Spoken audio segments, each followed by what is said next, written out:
So we've been moving through Mark. Today we're going to look at the 5th chapter. It's a rather famous story amongst preachers. Stephanie preached about this one several months ago, a wonderful sermon, and if you were here to hear that one, you'll just see this one's very different, how you can take the same text and pull different threads and get different meanings out of the same text. When Jesus had crossed again in the boat to the other side, a great crowd gathered around him, and he was by the sea. Then one of the leaders of the synagogue named Jairus, notice that we have a name here. It's a leader of the synagogue named Jairus. And when he saw him, he fell at his feet and begged him repeatedly. This is Jairus begging Jesus. My little daughter is at the point of death. Come and lay your hands on her so that she may be made well and live. So Jesus went with him. And a large crowd followed him and pressed in on him. If you can visualize this crowd, Jesus has people, right? He's got the disciples. And Jairus, who was an important man, he had people. And so there's a lot of people on this important mission to save the life of this little girl. Now, there was a woman who had been suffering from hemorrhages for 12 years. She had endured much under many physicians and had spent all that she had. And she was still no better, but rather grew worse. She had heard about Jesus, and she came up behind him in the crowd and touched his cloak. For she said, if I but touch his clothes, I will be made well. Immediately her hemorrhage stopped, and she felt in her body that she was healed of her disease. And immediately, aware that power had gone forth from him, Jesus turned about in the crowd and said, who touched my clothes? And his disciples said to him, you can see they're incredulous. They say, you see the crowd pressing in on you? How can you say, who touched me? He looked all around to see who had done it. And the woman, knowing what had happened to her, came in fear and trembling and fell down before him and told him the whole truth. He said to her, daughter, your faith has made you well. Go in peace and be healed of your disease. This is the word of the Lord. Thanks be to God. Imagine, if you will, that you have been summoned. This has happened to some of you. You've been summoned by somebody really important, an important mission. Maybe you work for General Motors and you're summoned by the CEO, Mary Barra, or by Tim Cook at Apple. Maybe you can think of whoever your boss is, wherever you work, and you get a note from them. They say, look, I need you in my office right away. This is important. Maybe you're an active citizen here in the city of Plano, on the city council or the commissioner's court or on a commission of some kind. And suddenly you are summoned to Austin by the governor. You don't know what it's all about, but you know this is important. You get up and you go, right? If you're a preacher, it's the bishop.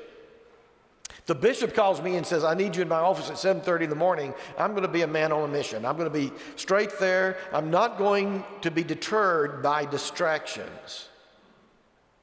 So that makes this a really interesting bit of scripture, I think, doesn't it?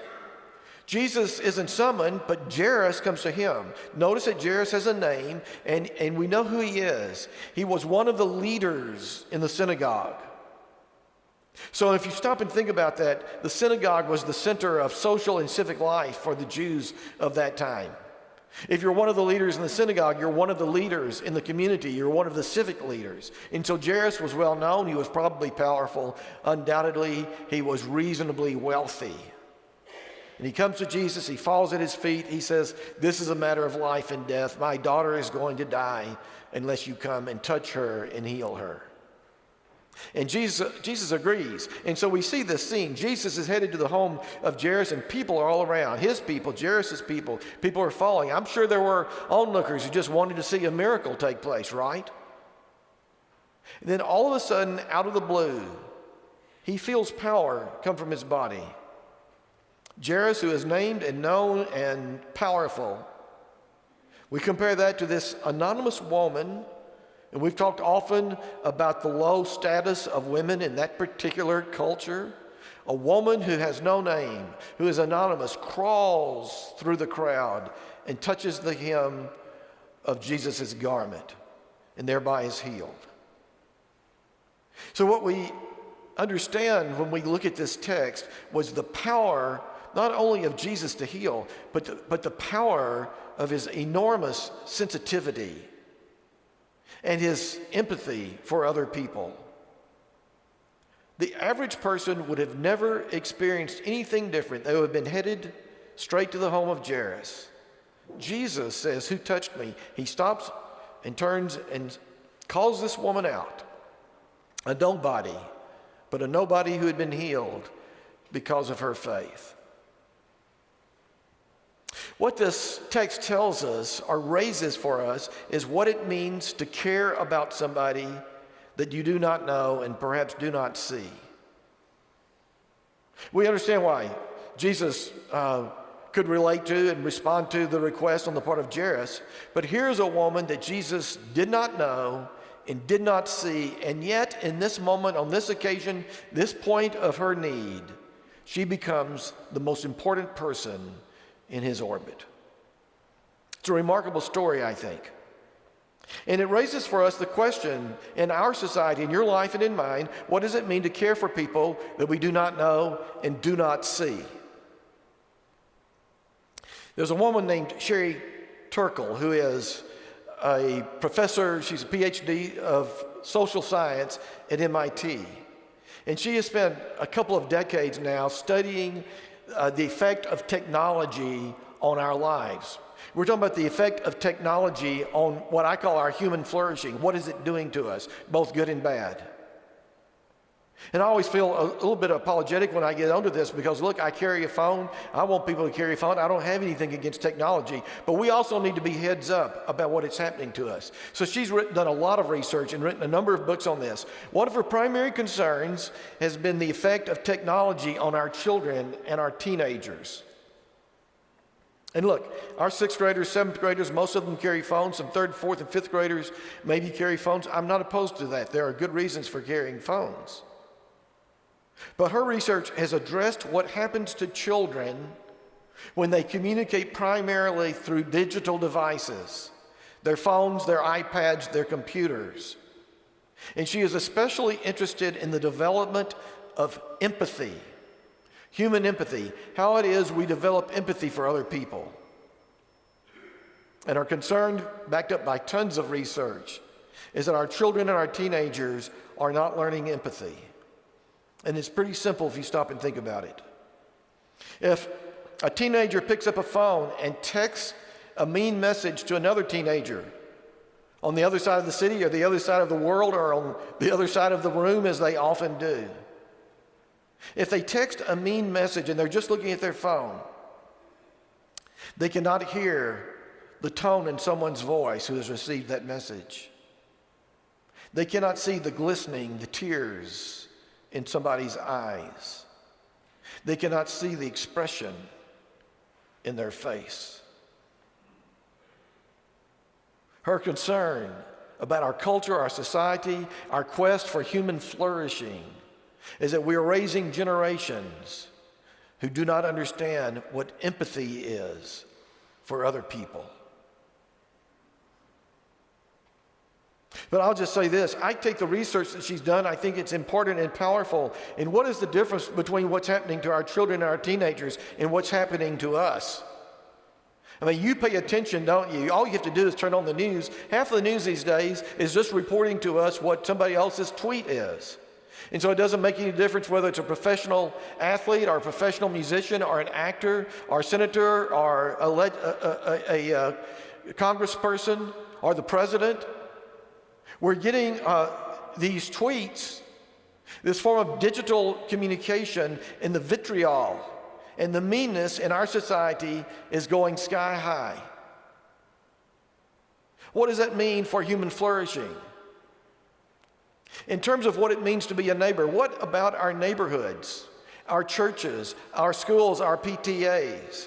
How is it that we are nurturing one another and teaching one another the art of empathy, how to take care of one another, what it means to be a neighbor?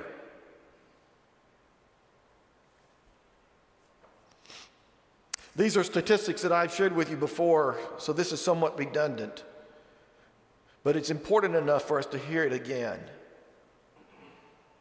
In 2018, 45,000 Americans committed suicide.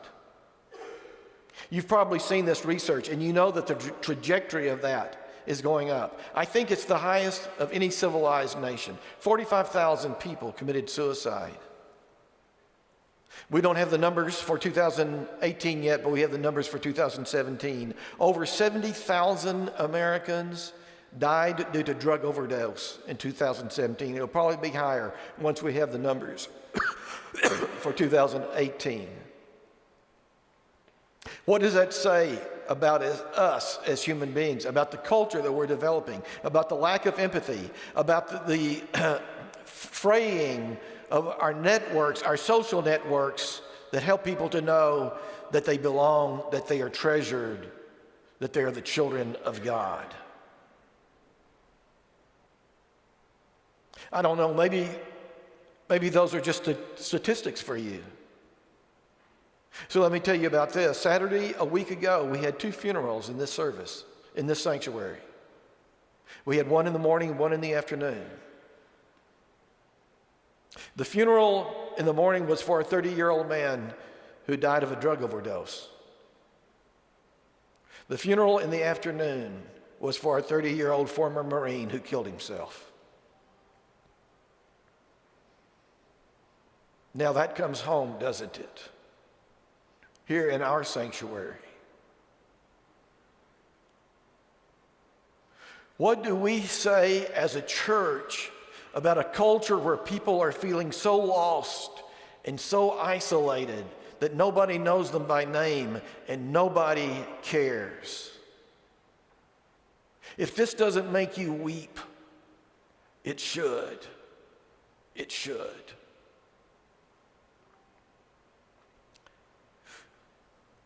One of the advantages of being 70 years old, I've been counting the disadvantages here lately. There are a lot of disadvantages. But one of the advantages of being 70 years old is that you kind of have a long view. I remember the 50s, the 60s, and the 70s. And so what I'm going to say to you is just my opinion, but I feel pretty strongly about it. And I'm interested in history, so I can go back before then. Our country we're not just rolling off the rails, we're about to fall off the cliff.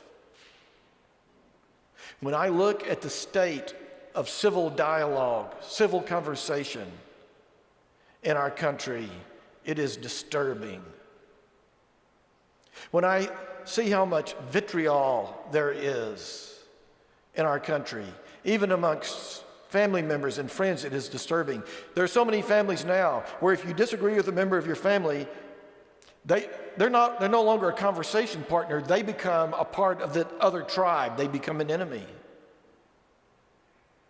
And this is taking place throughout our country, and it is going to run us off the cliff unless we rediscover what it means to be neighbors with one another, unless we rediscover what it means to be respectful of one another, unless we build the kinds of civic structures that care about the one we do not know and do not see.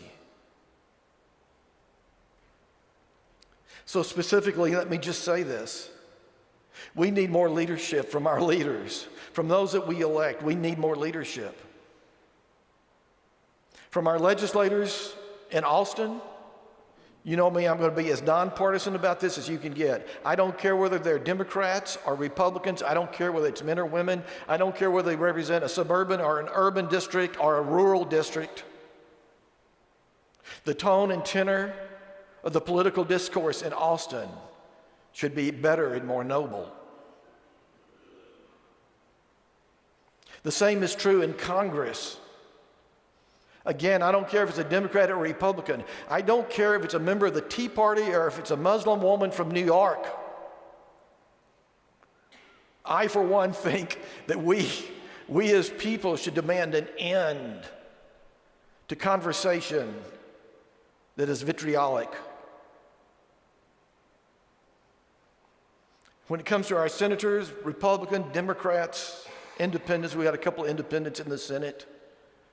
We need our leaders to stand up and say, we can do better. We are better than this.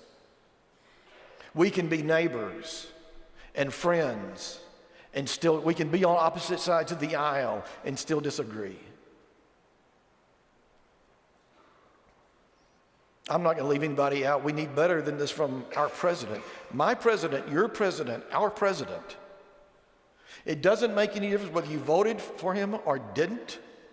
We all need more leadership from our president on this issue, the person who sets the tone for our discourse as Americans, as neighbors, as family members. We need better. Who wants to be president of a country where a small city of over 100,000 take their lives every year because they are so miserable?